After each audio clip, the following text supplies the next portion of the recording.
Hey 6th grade, welcome to our next video lesson, and I hope you have paper and pencil ready because you will need it to take lots of notes because we have quite a few notes and a lot to learn. So if you need to pause your video right now, go on ahead and do it and go get paper, pencil, your math binder if you have it, and then come back. Okay, so there we go. Also remember while you're watching this that you can pause the video as many times as you need to. You can rewind as many times as you need to so that you can get all of the important information in your notes. So, pause, rewind. Big important things to do. All right, so our lesson title for today, and yes, you need to get this in your notes, is right here. It says, write algebraic expressions to model situations. And you need to write that at the top of your paper, so just like you would when we're at school taking notes. So the title and date, put the date on there, but the title of our lesson is Write Algebraic Expressions to Model Situations. And then skip a line or two and go on ahead and write out our learning goal. Our learning goal is that I can use variables to write an algebraic expression to represent a real-world problem. I can use variables to write an algebraic expression to represent a real-world problem. Make sure you pause so you can get our title and our learning goal in your notes. Kiddos, we have 3 vocabulary words that are very important to this lesson, and so you are going to need to get them in your notes. I guess I'll just pull them all up here. The first one is algebraic expression, which is an expression that contains one or more variables. Yep, you need to write all 3 of these in your notes. Number 2 is variable. And a variable is a letter or symbol used to represent one or more unknown quantities. A variable is a letter or symbol used to represent one or more unknown quantities. And then our final vocabulary word for this lesson is constant. And a constant is a specific number that does not change. So make sure that you get all of that in your notes. All right, we're going to switch over so that I can have kind of a whiteboard to write on while I teach you guys. So here we go. The rest of the actual lesson. We're going to pretend that we are planting a garden. All right. And for this garden, we have been told by planting experts, because that's not me, that each plant is going to need 8 square inches of soil so it can properly grow. So there's our 8 square inches. Okay. Our garden space is going to be 84 inches by 24 inches. Yeah, I know you're impressed. So we have 84 for the length and 24 inches for the width. Okay? Now, sorry, I got lost in my own notes. All right, so what we know about our situation is that we are trying to find the number of plants that we can actually plant inside of this garden box. We also know that our quantities are 8 inches squared and 84 inches by 24 inches. So when we solve this, the first thing we need to do is find the area of a rectangle. And when we're finding the area of a rectangle, hopefully we can all remember that we're going to multiply the length times the width. Okay? And yes, you need to be getting all of this in your notes. So in this particular situation, we are going to multiply 84 inches by 24 inches. I want you to pause the video so that you can spend a minute or, however much time you need multiplying 84 times 24. When you multiply 84 inches times 24 inches, you wind up with 2016, I'm afraid I'm going to run out of room, inches squared. All right. Now, to figure out how many plants we can actually fit in here, we need to take this 2016 inches squared and we need to divide it by 8 inches squared. So, you'd have, oh gosh, let's see, 2016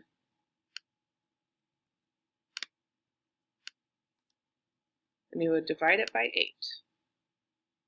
Pause the video so that you can figure out what the quotient is. Now, when you divide 2016 by 8, you get 252, which means that 252 plants could be planted inside of that garden space. Okay?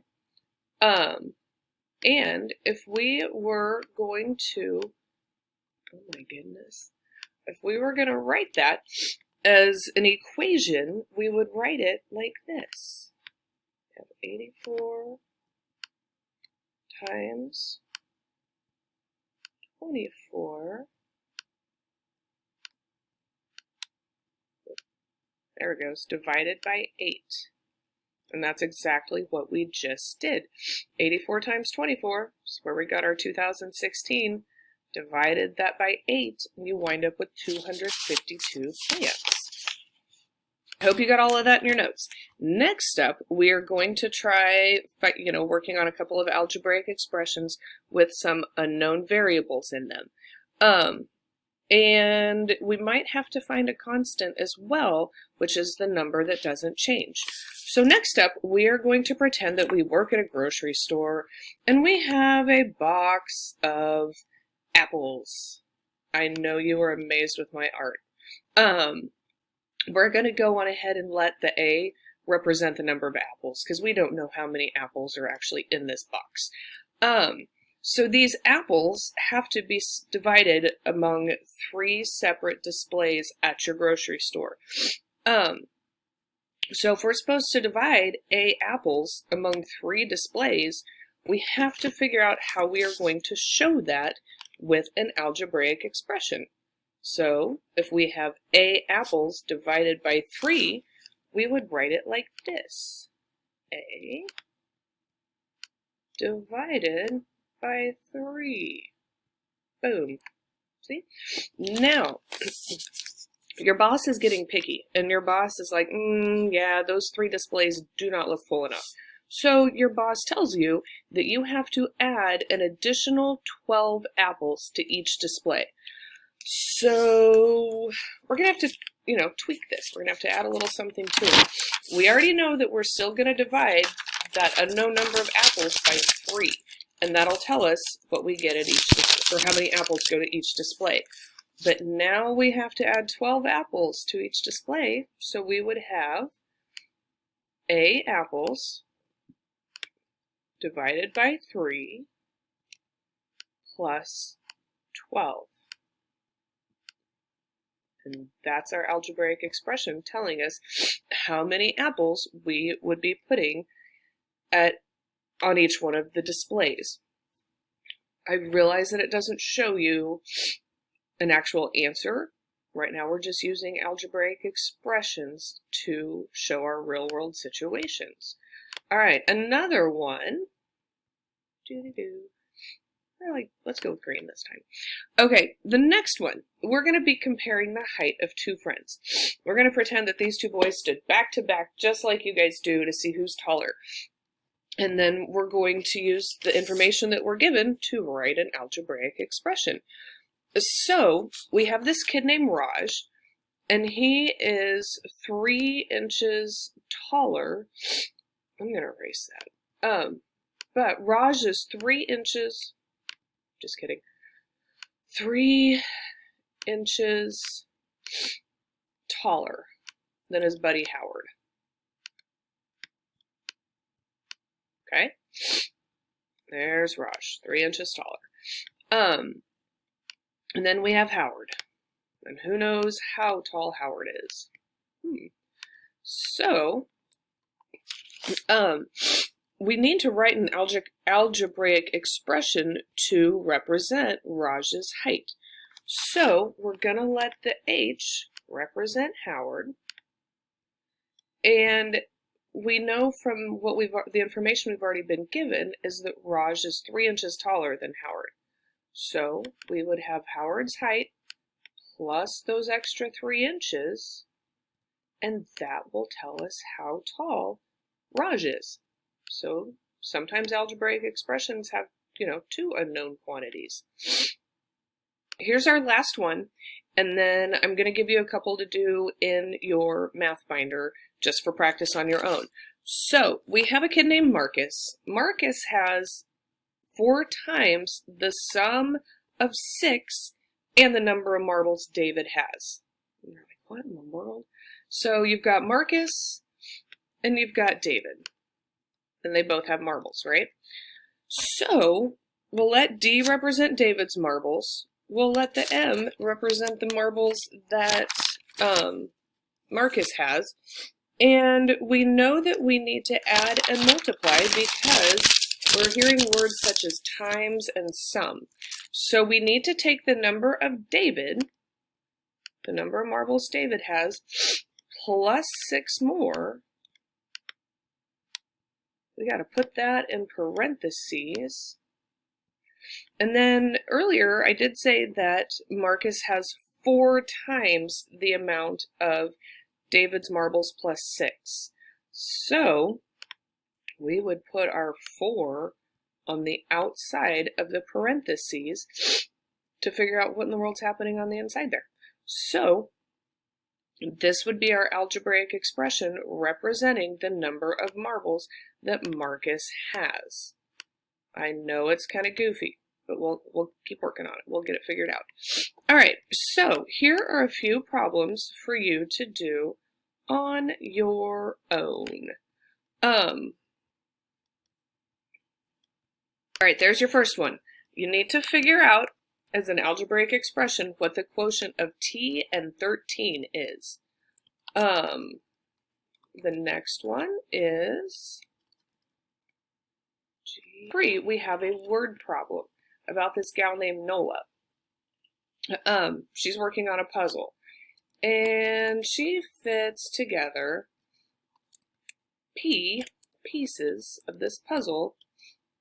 She fits together P pieces of, and she fits together these pieces every single day of a 5,000 piece puzzle. You need to write an algebraic expression to show that. So Nola fits together P pieces a day of a 5,000 piece puzzle. So if you have any questions, let us know. But our learning goal for this lesson was that you would use variables to write algebraic expressions to represent real-world problems. And that is exactly what we've been working on. And after you do some practice right here at the very end, you will have had just a little bit more. So there you go. We'll see you around, kiddos.